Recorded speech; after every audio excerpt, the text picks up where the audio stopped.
സൗകര്യം കുറവായിരുന്ന സമയത്തിന്റെ പ്രത്യേകത വെച്ചാൽ അന്ന് നമ്മൾ ഈ 5 ക്യാനേ ഉള്ളൂ എന്നുള്ള ബോധം നമുക്കുണ്ട്. സോ ആവശ്യമുള്ളതേ ഷൂട്ട് ചെയ്യുള്ളൂ, എടുക്കുള്ളൂ. അതുകൊണ്ടാണ് സ്റ്റോറി ബോർഡ് കൃത്യമായിട്ട് വരച്ചും സ്ക്രിപ്റ്റ് മാർക്ക് ചെയ്തും ഇത് ക്ലോസ്, ഇത് വൈഡ്, ഇത് മിഡ്, ഇത് എന്നൊക്കെ പറഞ്ഞ് മാർക്ക് ചെയ്ത് ഷൂട്ട് ചെയ്തിരുന്ന ഒരു കാലം ഉണ്ടായിരുന്നു. കാരണം അങ്ങനെ ചെയ്യാൻ പറ്റുള്ളൂ, അല്ലെങ്കിൽ തീരില്ല.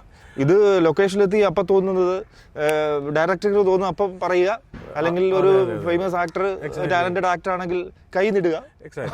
എന്ത് സംഭവിക്കാം. ഇപ്പൊ ശരിക്കും എഡിറ്റേഴ്സിനും ക്യാമറമാനാണ് ഏറ്റവും കൂടുതൽ പണി കൂടിയിരിക്കുന്നത്. ഇങ്ങനെ എടുത്തോ അതെടുത്തോ അതെടുത്തോ. പക്ഷെ ഇപ്പോഴും വളരെ പ്രോപ്പർ ആയിട്ട് ഷൂട്ട് ചെയ്യുന്ന ആൾക്കാരുണ്ട്. പണ്ടത്തെ ഇപ്പൊ ഒരു സിനിമ എന്ന് പറയുന്നത് ആവറേജ് മലയാളത്തിലൊരു സിനിമ ഒരു 35 ദിവസം മുതൽ പിന്നെ അങ്ങോട്ട് 150 ദിവസം ഷൂട്ട് ചെയ്ത സിനിമകൾ നടക്കുന്നുണ്ട്. 100 ദിവസം ഷൂട്ട് ചെയ്യുന്ന പടങ്ങളുണ്ട്. ഞാൻ ഇതുവരെ മാക്സിമം ചെയ്തിരിക്കുന്നത്, ഏറ്റവും കുറച്ച് ഷൂട്ട് ചെയ്തത് ബൈസൈക്കിൾ തീവ്സ് ആണ്. ബൈസൈക്കിൾ തീവ്സ് 35 ദിവസമായിരുന്നു.